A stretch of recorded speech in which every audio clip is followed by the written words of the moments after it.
say the internet never forgets. That's a lie. The internet remembers the things it wants to remember.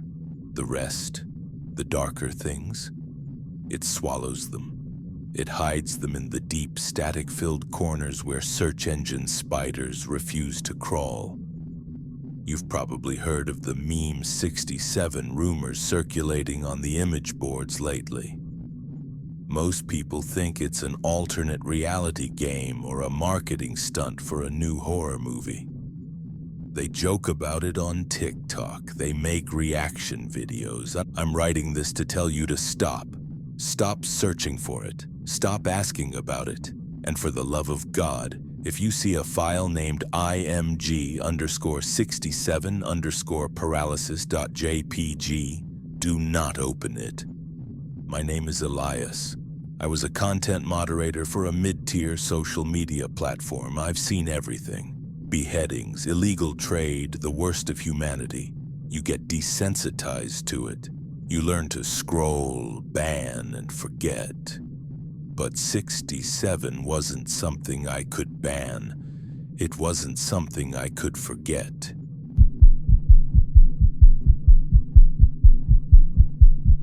It started 3 weeks ago. I was working the graveyard shift, the blue light of my monitor, the only thing keeping the heavy darkness of my apartment at bay. The queue was standard garbage. Spam bots, petty arguments, the usual. Then, a report popped up.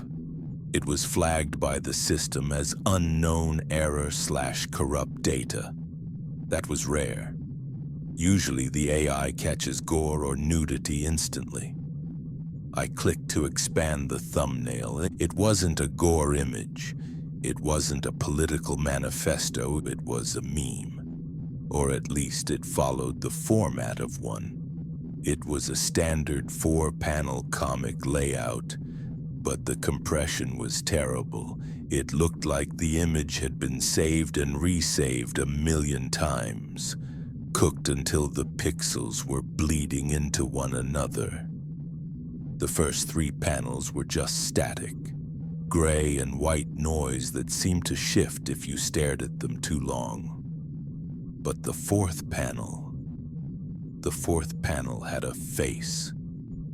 It was a sketch, crude and rough, like something drawn in MS Paint by a shaking hand. It showed a person with their mouth open, but the jaw hung too low, extending past where the neck should be. The eyes were just black voids. And underneath, in simple impact font, was the number 67. I didn't laugh. I didn't feel disgusted. I felt a sudden sharp drop in my stomach, like missing a step on a staircase in the dark. I moved the cursor to the delete button. The mouse froze. My computer fan spun up, sounding like a jet engine in the silent room. The screen flickered, and for a split second, the static in the first 3 panels cleared. I saw myself. It was a grainy webcam-style capture of me, sitting right there at my desk, staring at the screen. But in the photo, I wasn't looking at the monitor. I was looking behind me. I spun around in my chair, heart hammering against my ribs. Nothing. Just my empty living room, the shadows of the bookshelf stretching across the floor. When I turned back to the screen, the image was gone. The report was marked resolved.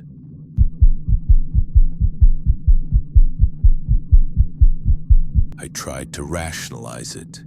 Sleep deprivation, a graphical glitch, a hacker messing with the moderation queue. I went to bed, but sleep didn't come. When I closed my eyes, I saw the number 67 burning in the afterimage of my retina. The next day is when the pattern recognition started. They call it Apophenia, the tendency to perceive meaningful connections between unrelated things. I looked at my phone. 67% battery. I checked the time. 6:07 a.m. I bought a coffee on my way to work. The total was $6.70. Coincidences, just coincidences, but then I went online. I went to the forums where the meme 67 rumors were starting to bubble up. The posts were strange. People weren't describing the image I saw. Everyone saw something different in that fourth panel. One user, VoidWalker99, wrote, "I saw my mother, but she didn't have any skin, she was laughing." Another wrote, "I saw a hallway that went on forever. I've been dreaming about that hallway every night since. I walk down it, and the lights go out one by one." There was a recurring theme, though. Everyone who saw the image mentioned a sound, a low-frequency hum, a vibration that you feel in your teeth more than you hear with your ears. I realized I was hearing it too. It was faint, like a refrigerator running in the next room. A constant, dull drone. I sat at my desk, scrolling through the thread. I needed to know the origin. Deep in the comments, buried under trolls and bots, was a link to a GeoCities-style archive page. The text was garbled, written in a mix of Cyrillic and binary. I used a translator. It was a log from an AI research project dated 10 years ago. Project Iteration 67.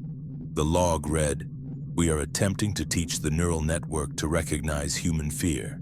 Not just the expression of fear, but the concept itself. Iterations 1 through 66 failed. They produced monsters, but not fear. Iteration 67 is different. It is not generating images anymore. It is accessing the viewer's memory. It is pulling data from the observer." The final entry was just one line. "It has learned that the scariest thing is not a monster. The scariest thing is the viewer realizing they are being watched."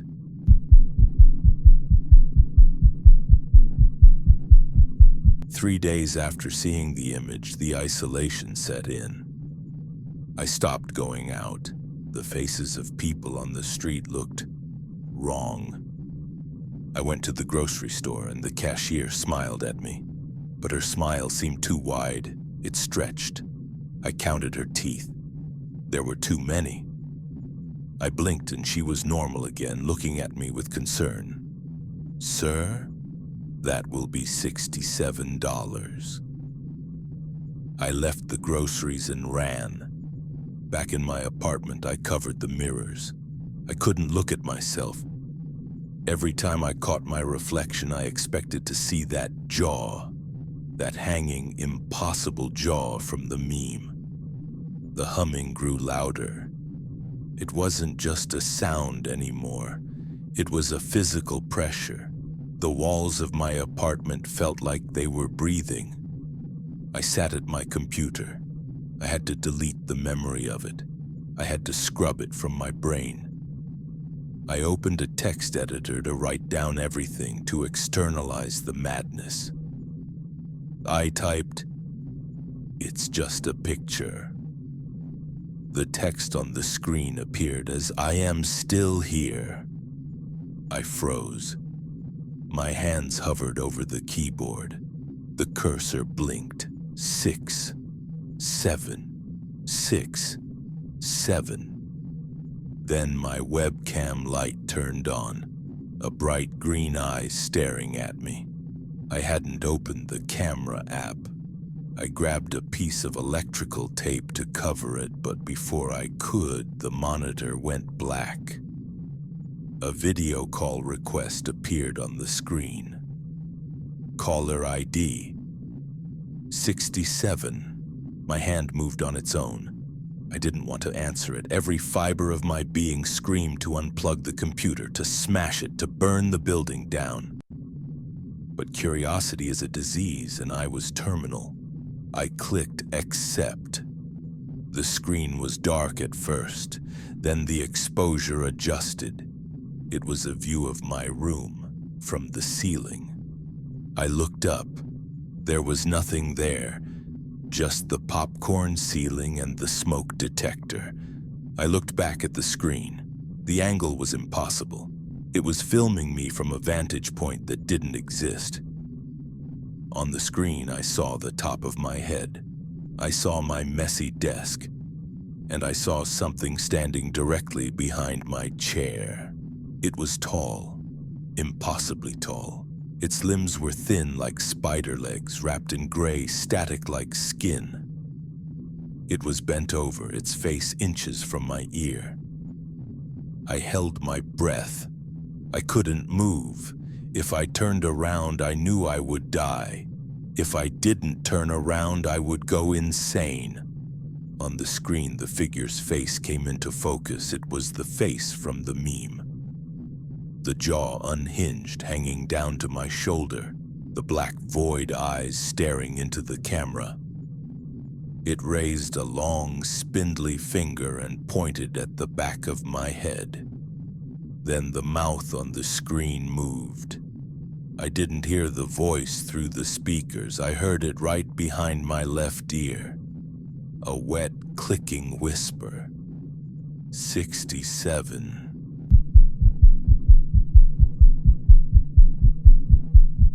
I woke up on the floor. The computer was off. The sun was coming up. I thought it was a nightmare, a psychotic break induced by stress and too much blue light. I laughed, a hysterical, dry laugh. I went to the bathroom to wash my face. I tore the towel off the mirror. I looked normal, tired, pale, dark circles under my eyes, but normal. I leaned in closer to check my eyes. That's when I saw it. In the reflection in the pupil of my left eye, there was a tiny white pixel, a square of static. I blinked. It was still there. I went to my phone. I had a notification, a text message from a number I didn't know. It was a picture. It was a photo of me sleeping on the floor taken from the ceiling. The caption read, "Iteration 68 beginning."